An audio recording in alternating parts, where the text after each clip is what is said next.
ಸ್ನೇಹಿತರೆ, ನನ್ನ ವಿಡಿಯೋಗೆ ಮತ್ತು ನನ್ನ ಚಾನಲ್ಗೆ ಸ್ವಾಗತ. ಈ ವಿಡಿಯೋದಲ್ಲಿ ನಾನು ಹಿಪ್ ರಿಪ್ಲೇಸ್ಮೆಂಟ್ ಸರ್ಜರಿ ಶಸ್ತ್ರಚಿಕಿತ್ಸೆಯಲ್ಲಿ ಲೆಗ್ ಲೆಂತ್ ಅಡ್ಜಸ್ಟ್ ಮಾಡೋದ್ರ ಬಗ್ಗೆ ಮಾತಾಡ್ತಾ ಇದ್ದೀನಿ. ಯಾಕೆಂದರೆ ಹಿಪ್ ರಿಪ್ಲೇಸ್ಮೆಂಟಲ್ಲಿ ನೀ ಅಥವಾ ಮೊಣಕಾಲು ಮರುಜೋಡಣೆಗಿಂತ ಜಾಸ್ತಿ ಈ ಕಾಲಿನ ಉದ್ದ ಮತ್ತು ಚಿಕ್ಕದಾಗುವಂಥ ವ್ಯತ್ಯಾಸಗಳಾಗುವಂಥದ್ದು ತುಂಬ ಜಾಸ್ತಿ ಇರುತ್ತೆ. ಈ ಹಿಪ್ ರಿಪ್ಲೇಸ್ಮೆಂಟಲ್ಲಿ ನಾವು ನೋಡಿ, ಇದು ಇಂಪ್ಲಾಂಟ್ಸ್ ಅಂದರೆ ಈ ಥರ ಇರುತ್ತೆ. ಇದು ಮೊದಲಿಗೆ ನಾವು ಸಾಕೆಟ್ ಅಂತ ಏನು ಹೇಳ್ತೀವಿ ಅದನ್ನು ನಾವು ಮೊದಲಿಗೆ ನಾವು ಫಿಕ್ಸ್ ಮಾಡ್ತೀವಿ. ಅದಾದಮೇಲೆ ಇದು ಸ್ಟೆಮ್ ಅಂತ ಏನು ಹೇಳ್ತೀವಿ ಅದನ್ನು ನಾವು ಈ ಥರ ಫಿಕ್ಸ್ ಮಾಡ್ತೀವಿ. ಸ್ಟೆಮ್ಮಲ್ಲಿ ಬೇರೆ ಬೇರೆ ಥರದ ಬೇರೆ ಬೇರೆ ಸೈಜಸ್ ಇರುತ್ತೆ. 1 2 3 4 ಅಂತ ಇರ್ಬೋದು, ABCD ಅಂತ ಇರ್ಬೋದು. ಈ ರೀತಿ ಬೇರೆ ಬೇರೆ ಕಂಪ್ನಿಯಿಂದ ಬೇರೆ ಬೇರೆ ಸೈಜಸ್ ಇರುತ್ತೆ. ನಾವು ಸ್ಟೆಮ್ನ ನಾವು ಪ್ರಿಪ್ರೇಷನ್ ಮಾಡ್ತಿರ್ಬೇಕಾದ್ರೆ ಈ ಒಂದು ವ್ಯಕ್ತಿದು ಯಾವ ಸೈಜ್ ಇದೆ ಆ ಸೈಜ್ದು ಸ್ಟೆಮ್ನ ನಾವು ಹಾಕ್ತೀವಿ. ಈ ರೀತಿ ಸ್ಟೆಮ್ ಹಾಕುವಾಗ ನಮಗೆ ಎಂಡ್ ಪಾಯಿಂಟ್ ಅಂತ ನಮಗೆ ಕ್ಲಾರಿಟಿ ಇರುತ್ತೆ, ಇದೇ ಸೈಜು ಸ್ಟೆಮ್ ಬರುತ್ತೆ ಅಂತ. ಯಾಕೆಂದರೆ ಈ ಒಂದು ಮೂಳೆ ಅಗಲ ಮತ್ತು ದಪ್ಪ ಏನಿದೆ ಅದನ್ನು ನೋಡಿಕೊಂಡು ನಾವು ಪ್ರಿಪೇರ್ ಮಾಡ್ತಾ ಮಾಡ್ತಾ ಈ ಸೈಜ್ ಕರೆಕ್ಟ್ ಆಗುತ್ತೆ ಅಂತ ನಮಗೆ ಗೊತ್ತಾಗುತ್ತೆ. ಆದರೆ ಇದು ಸೆರಾಮಿಕ್ ಹೆಡ್.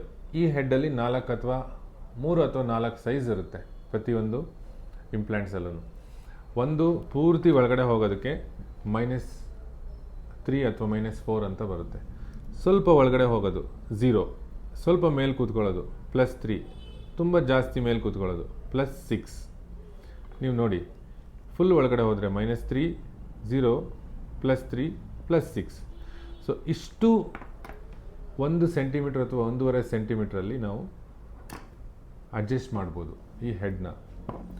ಸೊ ಇದನ್ನು ನಾವು ಮೊದಲಿಗೆ ಯಾವ ಥರ ಈ ಟ್ರೆಡಿಷನಲ್ ಅಪ್ರೋಚ್ ಅಥವಾ ಪೋಸ್ಟೀರಿಯರ್ ಅಪ್ರೋಚ್ ಮಾಡುವಾಗ ಇದು ಅಡ್ಜಸ್ಟ್ ಮಾಡಬೇಕಾದ್ರೆ ಪಕ್ಕದಲ್ಲಿರೋ ನಾರ್ಮಲ್ ಆಗಿರೋ ಕಾಲನ್ನ ನಾವು ಚೆಕ್ ಮಾಡಿ ಮಾಡಬೇಕಾಗುತ್ತೆ. ಯಾಕಂದರೆ ಎಕ್ಸ್ರೇನಲ್ಲಿ ಅಷ್ಟು ಕ್ಲಿಯರಾಗಿ ಗೊತ್ತಾಗೋದಿಲ್ಲ. ಯಾಕಂದರೆ ಆಪ್ರೇಷನ್ ಮಾಡಬೇಕಾದ್ರೆ ಅವರು ಸೈಡಲ್ಲಿ ಮಲಗಿರ್ತಾರೆ. ಮತ್ತು ಬೇರೆ ಬೇರೆ ಇಂಡೈರೆಕ್ಟ್ ಮೆಥಡ್ಸಲ್ಲಿ ನಾವು ಲೆಗ್ ಲೆಂತ್ ಅಡ್ಜಸ್ಟ್ಮೆಂಟ್ ಅಂತ ಮಾಡ್ತೀವಿ. ಆದರೂ ಸಹ ಈ ಲೆಗ್ ಲೆಂತ್ ಸ್ವಲ್ಪ ವ್ಯತ್ಯಾಸ ಬರುವಂಥ ಚಾನ್ಸಸ್ಸು ಇರುತ್ತೆ. ಆದರೆ ಡೈರೆಕ್ಟ್ ಆ್ಯಂಟೀರಿಯರ್ ಅಪ್ರೋಚ್ ಮಾಡುವಾಗ ನಾವು ಸರ್ಜರಿ ಮಾಡ್ತಾ ಇರ್ಬೇಕಾದ್ರೆ ಅವರು ಅಂಗಾತ ಮಲಗಿರ್ತಾರೆ, ಸ್ಟ್ರೈಟಾಗಿ ಮಲಗಿರ್ತಾರೆ. ಡೈರೆಕ್ಟಾಗಿ ನಾವು ನೋಡ್ತಾ ಇರೋದ್ರಿಂದ ಎಕ್ಸ್ರೇನ ನಾವು ನೋಡ್ತೀವಿ. ಆವಾಗ ನಮಗೆ ಇಮಿಡಿಯೇಟಾಗಿ ಈಗ ನಾವು ಇದು ಹೆಡ್ ಹಾಕ್ಬಿಟ್ಟು ಪಕ್ಕದ ಸೈಡು ನಾರ್ಮಲ್ ಸೈಡು ಈ ಆಪ್ರೇಷನ್ ಮಾಡ್ತಿರೋ ಸೈಡನ್ನ ಎಕ್ಸ್ರೇನಲ್ಲಿ ನಾವು ನೋಡ್ತೀವಿ. ಎಕ್ಸ್ರೇನಲ್ಲಿ ನೋಡಿದ ತಕ್ಷಣ ಈ ಒಂದು ಮೂಳೆ ಮತ್ತು ಪಕ್ಕದಲ್ಲಿರೋ ಈ ಮೂಳೆ ಲೆಂತ್ ಅಡ್ಜಸ್ಟ್ಮೆಂಟು ಈಸಿಯಾಗಿ ನಾವು ಚೆಕ್ ಮಾಡ್ಬೋದು. ಮತ್ತು ಲೆಗ್ ಲೆಂತ್ ಅಡ್ಜಸ್ಟ್ಮೆಂಟ್ 5 mm ಅಥವಾ ಅಪ್ ಟು 2 mm 1 mm ಸಹ ತನಕ ಸಹ ನಾವು ಚೆಕ್ ಮಾಡಿ ನಾವು ನೋಡ್ಬೋದು. ನನಗೆ ಟೈಟ್ ಅಂತ ಅನಿಸ್ತಾ ಇದೆ, ಇನ್ನೊಬ್ಬರಿಗೆ ಇದು ಲೂಸ್ ಅಂತ ಅನಿಸ್ತಾ ಇರ್ಬೋದು. ಸೊ ಅದಕ್ಕೆ ಟೈಟ್ ಮಾಡೋಣ ಅಂತ ತಿಳ್ಕೊಂಡು ನೆಕ್ಸ್ಟ್ ಸೈಜ್ ಹಾಕಿದ್ರೆ ಅದು ಕಾಲು ಉದ್ದ ಆಗಿಬಿಡುತ್ತೆ. ಸೊ ಇದನ್ನು ನಾವು ಅವಾಯ್ಡ್ ಮಾಡೋದಕ್ಕೆ ಡೈರೆಕ್ಟ್ ಆ್ಯಂಟೀರಿಯರ್ನಲ್ಲಿ ಎಕ್ಸ್ರೇ ನೋಡ್ಕೊಂಡು ಆಪ್ರೇಷನ್ ಮಾಡೋದ್ರಿಂದ ಲೆಗ್ ಲೆಂತ್ ಅಡ್ಜಸ್ಟ್ಮೆಂಟು ತುಂಬ ಅಕ್ಯುರೇಟಾಗಿ ನಾವು ಮಾಡ್ಬೋದು. ಇದು ಒಂದು ತುಂಬ ಮುಖ್ಯವಾದ ಪ್ರಯೋಜನ ಡೈರೆಕ್ಟ್ ಆ್ಯಂಟೀರಿಯರ್ ಅಪ್ರೋಚಿಂದ. Leg length adjustment up to 5 mm, up to 2 mm. ಅಂದರೆ ಈ ಕಡೆ ಎಷ್ಟಿದೆ ಆ ಕಡೆ ಕಾಲು ನಾರ್ಮಲ್ ಕಾಲು ಎಷ್ಟಿದೆ ಅಷ್ಟೇ ನಾವು ಇದನ್ನು ನಾವು ಅಡ್ಜಸ್ಟ್ ಮಾಡಿ ಆ ಸೈಜಿಂದು ನಾವು ಹೆಡ್ನ ನಾವು ಓಪನ್ ಮಾಡೋದ್ರಿಂದ ನಮಗೆ ಲೆಗ್ ಲೆಂತಲ್ಲಿ ವೇರಿಯೇಷನ್ ಆಗೋ ಚಾನ್ಸಸ್ಸು ತುಂಬ ಕಡಿಮೆ. ಈ ಒಂದು ಪ್ರಯೋಜನ ತುಂಬ ಮುಖ್ಯವಾಗಿದೆ ಇರೋದ್ರಿಂದ ಇದು ಒಂದು ಸಹ ಡೈರೆಕ್ಟ್ ಆ್ಯಂಟೀರಿಯರ್ ಅಪ್ರೋಚ್ ಈಗಿನ ದಿನಗಳಲ್ಲಿ ತುಂಬ